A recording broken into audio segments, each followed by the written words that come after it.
Hello everyone. स्वागत है आपका मेडिक्विज हब के इस ऑनलाइन प्लेटफॉर्म पे। आज हम फिर आए हैं आपके लिए कुछ और नए एमसीक्यूज़ लेके। स्टार्ट करने से पहले आप प्लीज़ वीडियो को सब्सक्राइब करें, चैनल को हमारे सब्सक्राइब करें, लाइक करें, शेयर ज़रूर करें ताकि और किसी को भी फ़ायदा मिले और हमें भी थोड़ा मोटिवेशन मिले। चलिए स्टार्ट करते हैं। पहला क्वेश्चन लेते हैं आज का। The most common side effect of IUD insertion, IUD intrauterine devices. हमेशा ध्यान रखना, इन्होंने साइड इफ़ेक्ट पूछे हैं। ये सवाल एक और तरीके से भी आ सकता है, वो भी डिस्कस करते हैं। पहला ऑप्शन है bleeding, pain, PID and ectopic pregnancy. ये सभी होते हैं एक्चुअली, लेकिन इसने पूछा है मोस्ट कॉमन साइड इफ़ेक्ट कौन सा होता है। आप ध्यान रखें, अगर क्वेश्चन में ऐसा पूछा जाता है कि मोस्ट कॉमन साइड इफ़ेक्ट क्या है, तो जब साइड इफ़ेक्ट पूछा जाता है तो मोस्ट कॉमन है ब्लीडिंग, सेकंड है पेन, फिर पेल्विक इन्फ्लेमेटरी डिजीज़ हो सकती है, एक्टोपिक प्रेगनेंसी हो सकती है। एक्टोपिक प्रेगनेंसी मतलब नॉर्मल एनाटॉमिकल स्ट्रक्चर जहाँ प्रेगनेंसी होती है, फेलोपियन ट्यूब एंड यूट्रस से, वहाँ पे ना होकर कहीं पर्टिकुलरली अलग जगह पे जाइगोट का इम्प्लांटेशन हो जाना और बेबी का ग्रोथ करना एक्टोपिक प्रेगनेंसी कहलाता है। So the right answer is bleeding. But अगर यही क्वेश्चन ये इस तरह से आता कि अगर आईयूडी को रिमूव किया गया है, उसके बाद में क्या क्या प्रॉब्लम्स होती है, मोस्ट कॉमन कॉम्प्लिकेशंस क्या आता है, उस दौरान pain is the right answer और ब्लीडिंग इज़ द सेकेंड। ये टाइपिंग एरर है, आप थोड़ी सुधार लें। Right answer is A bleeding. Next question, pH of vagina during pregnancy.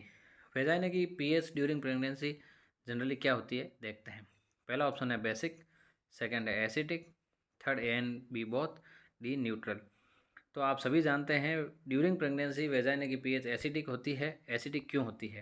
Actually oestrogen का लेवल बढ़ा हुआ रहता है प्रेगनेंसी के दौरान। एस्ट्रोजन के लेवल की वजह से लैक्टोबैसिलस के अंदर प्रोलिफरेशन एंड एक्टिविटी बढ़ जाती है और उसी की वजह से पीएच में एसिडिटी देखने को मिलती है वेजाइन में। सो the right answer is acidic.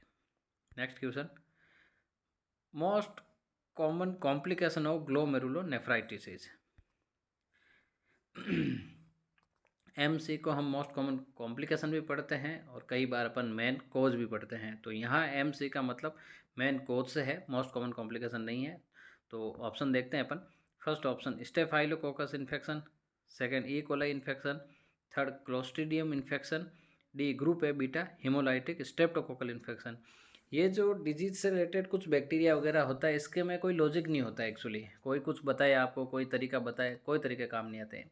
इनमें आपको मगअप करना है, मतलब आपको रटना है, आपको याद ही रखना है कि ग्लोमेरुलोनेफ्राइटिस है या कोई भी ऐसी बीमारियां जिनके पर्टिकुलर बैक्टीरिया होते हैं, वो आपको याद ही रखने होते हैं। इनका कोई वैसा नहीं हो सकता, कंसेप्ट नहीं होता। ग्लोमेरुलोनेफ्राइटिस होता है group A beta haemolytic streptococcal infection की वजह से। नेक्स्ट क्वेश्चन, अच्छा, इसमें ग्लोमेरुलोनेफ्राइटिस के अंदर एक एएस और टाइटर ज़रूर बढ़ता है, ये थोड़ा याद रखें आप।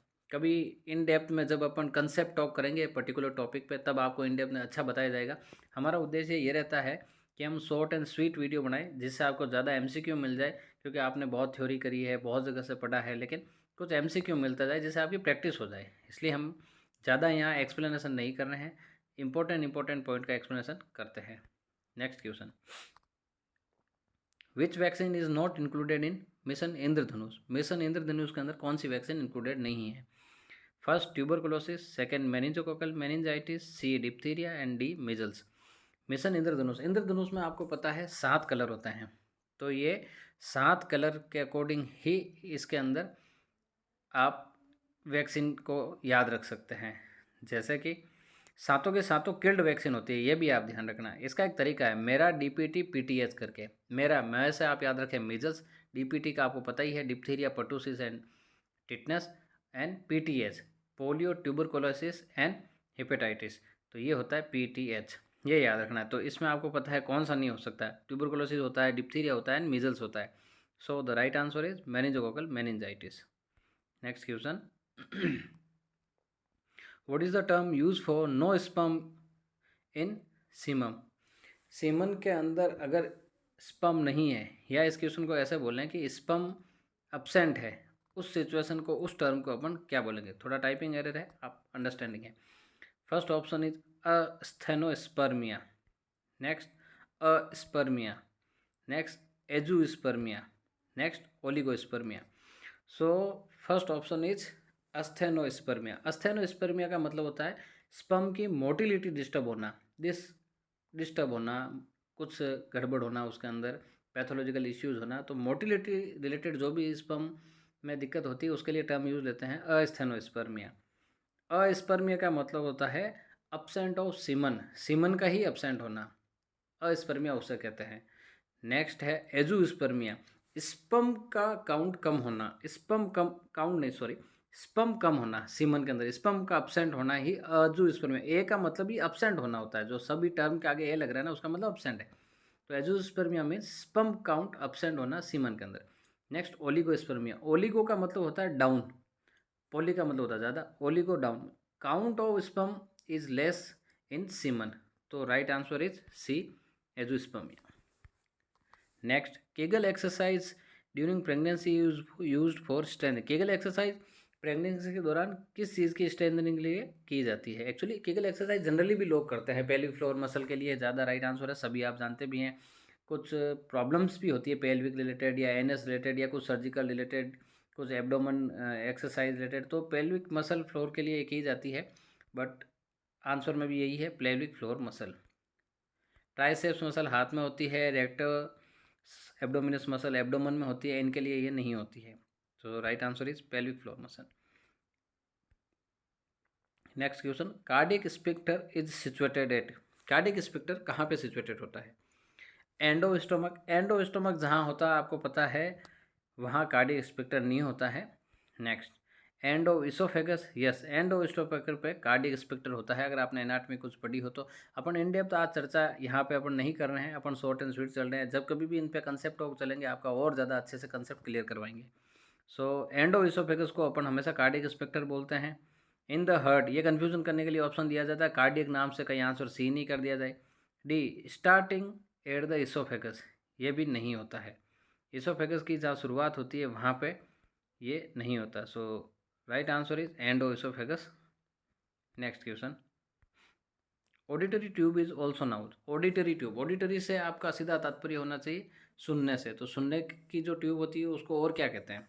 फर्स्ट, यूस्टेकियन ट्यूब, बिल्कुल यही राइट आंसर है। Auditory tube is also known as eustachian tube. ये आपको याद रखना चाहिए, एनाटॉमी का क्वेश्चन है, इंपॉर्टेंट है, कई बार एग्जाम में पूछा भी गया और भी कभी पूछा जा सकता है। ऑडिटरी नर्व, ये नर्व है, ये ट्यूब नहीं हो सकती। सो ये वैसे ही ऑप्शन एलिमिनेट हो जाता है। इनर ईयर, इनर ईयर के पार्ट को ऑडिटरी ट्यूब नहीं कहते हैं।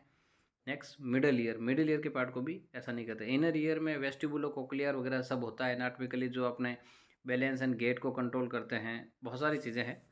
So right answer is A, eustachian tube. Next question, the earlier sign of increase ICP. ICP means increase cranial pressure.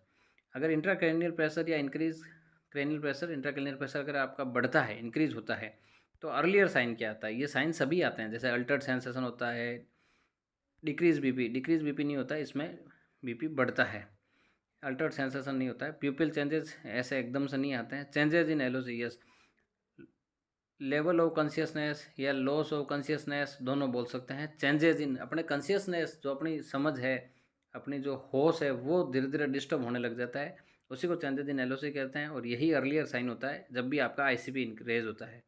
So the right answer is D, increase ICP के लिए। Haemophilia B is due to the defect of. Haemophilia B किसकी वजह से होता है? सभी जानते हैं, लेकिन हीमोफीलिया बी पूछा है तो ध्यान रखना। हीमोफीलिया ए सबको याद रखता है, फैक्टर 8 की वजह से होता है। हीमोफीलिया बी फैक्टर 9 की वजह से होता है। So the right answer is B, factor 9। So thank you and again मैं रिक्वेस्ट करूँगा आप इस चैनल को सब्सक्राइब करिए, लाइक करिए एंड शेयर ज़रूर करिए, ताकि हमें मोटिवेशन मिले, हम आपके लिए इसी तरह नॉन प्रॉफिटेबल तरीके से वीडियो बनाते रहें, आपको और अच्छे से अच्छे एमसीक्यू दें और हम कुछ और सुधार कर सकें। Thank you.